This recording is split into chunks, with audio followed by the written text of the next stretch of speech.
नमस्कार दोस्तों, मैं हूँ मंजू सिंह और आप सभी का स्वागत करती हूँ मेरे चैनल सनातनी ज्ञानी में। तो चलिए दोस्तों, आज हम जानेंगे मकर संक्रांति। मकर संक्रांति संबंधित बहुत ही महत्वपूर्ण बातें, सुबह से लेकर और शाम तक के महत्वपूर्ण नियम और विधि भी जानेंगे, जैसे कि तिल कब खरीदनी चाहिए और जो भी मन में प्रश्न है किस स्थिति में स्नान करने जाएं या कि ना जाएं, सभी प्रकार के महत्वपूर्ण बातें आज हम इस वीडियो में जानेंगे।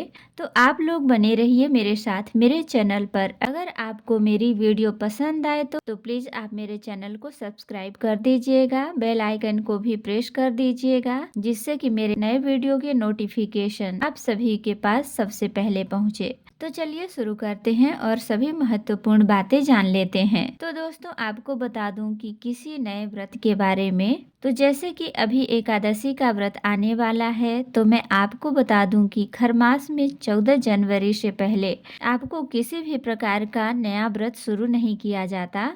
और खिचड़ी पर्व, मकर संक्रांति का पर्व सब लोग अपने अपने राज्य में अपने अपने नाम से जानते हैं और अपने अपने तरीके से मनाते हैं, सेलिब्रेट करते हैं। तो हमें कब मनाना है? 14 जनवरी के दिन मंगलवार को मकर संक्रांति खिचड़ी का पर्व मनाना है। इसके अगले दिन से आप कोई भी नया व्रत शुरू कर सकते हैं। शुक्ल पक्ष देखकर ही आप कोई भी व्रत शुरू कर सकते हैं। जो भी आपने सोच रखा है तो जरूर उठा लीजिएगा। तो चलिए, पहले मैं आपको बता दूं कि 12 वर्षों के बाद महाकुंभ लग रहा है। शाही स्नान के लिए गंगा यमुना सरस्वती संगम के तट पे ये महाकुंभ लगता है। तो अगर आप जाने लायक हैं तो जरूर जाइए। अगर नहीं जा सकते तो जहाँ मन चंगा कठौती में गंगा।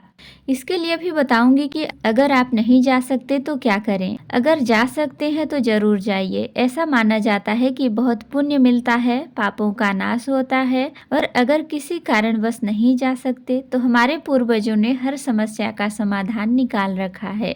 अगर गंगा स्नान के लिए नहीं जा सकते तो मकर संक्रांति के दिन नहाने वाले पानी में थोड़ा गंगा जल और काले तिल डालकर नहा लीजिएगा, हर हर गंगे का मंत्र उच्चारण करते हुए। तो चलिए, मैं आपको बता दूं कि अगर आप सोच रहे हैं कि घर परिवार में कोई घटना हो गई है तो आप कैसे नहाने जाएं। ऐसा माना जाता है कि बहुओं के नहाने से और बेटियों के खाने से मृतक आत्मा को शांति मिलती है। तो आप नहाने जा सकते हैं हर कंडीशन में, अगर जाना चाहें तो चलिए, मैं आपको ये भी बता दूं कि तिल कब खरीदनी चाहिए और कब नहीं खरीदनी चाहिए। ऐसा माना जाता है कि माघ में तिल नहीं खरीदना चाहिए, पौष माह में ही तिल खरीद लेना चाहिए।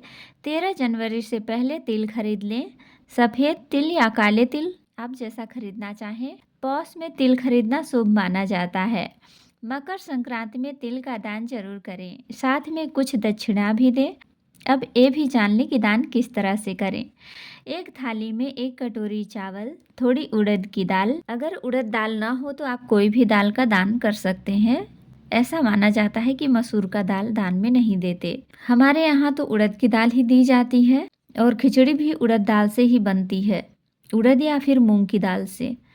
तो उड़द की दाल, हल्दी, आलू, गोभी, मटर, लाई, तिलवा, चिवड़ा, गुड़, 5-10 रुपए। एक थाली में ये सारी सामग्री रख के जाएं और आकर उसी थाली को छुएं। फिर विष्णु भगवान को प्रणाम करके इसी थाली का सारा सामान दान कर दें। जो भी आप दान करना चाहते हैं तो नहा के आए तो छुएं, फिर इसके बाद दान कर दें।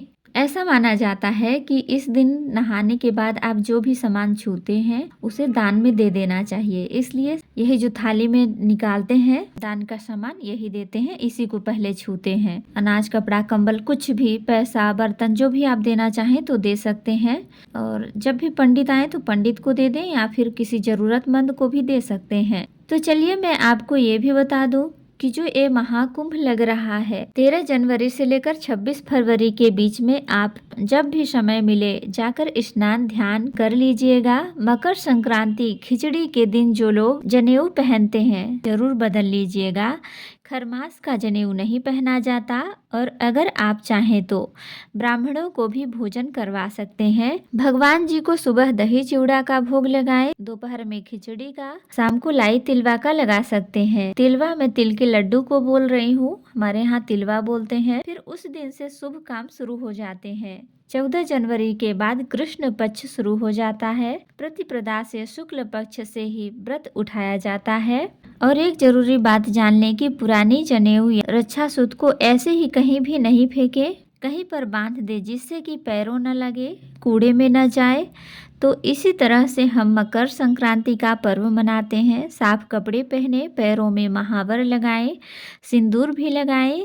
इस दिन मंगलवार का दिन है तो बजरंगबली जी का पूजा भी करें। और जो लोग व्रत रखते हैं वो मीठा भोजन में दही चिवड़ा भी खा सकते हैं, नमक वाली चीजें ना खाएं। तो इसी तरह से हम मकर संक्रांति का त्योहार मनाते हैं। तो आशा करती हूँ कि सारी बातें आपको समझ में आ गई होंगी। तो आज का वीडियो मेरा यहीं तक का था। एक बात और बता दूं आपको, अगर आपको सुंदरकांड का पाठ सुनना है तो मेरे इसी चैनल पर पूरा सुंदरकांड का पाठ मैं सुनाई हूँ। मन को शांति देने वाली चौपाइयों को भी अर्थ के साथ सुनाई हूँ। तो आप जरूर सुने, आपको बहुत आनंद आएगा। तो फिर मिलते हैं अगली वीडियो में, तब तक के लिए नमस्कार। जय श्री राम जी। स्वस्थ रहिए, मस्त रहिए। और अगर वीडियो पसंद आए तो पक्का सब्सक्राइब कर दीजिएगा और लाइक दीजिएगा, क्योंकि आपके छोटे से लाइक से हमें बहुत अधिक प्रेरणा मिलती है और खुशी मिलती है। तो ज़रूर कीजिएगा। धन्यवाद।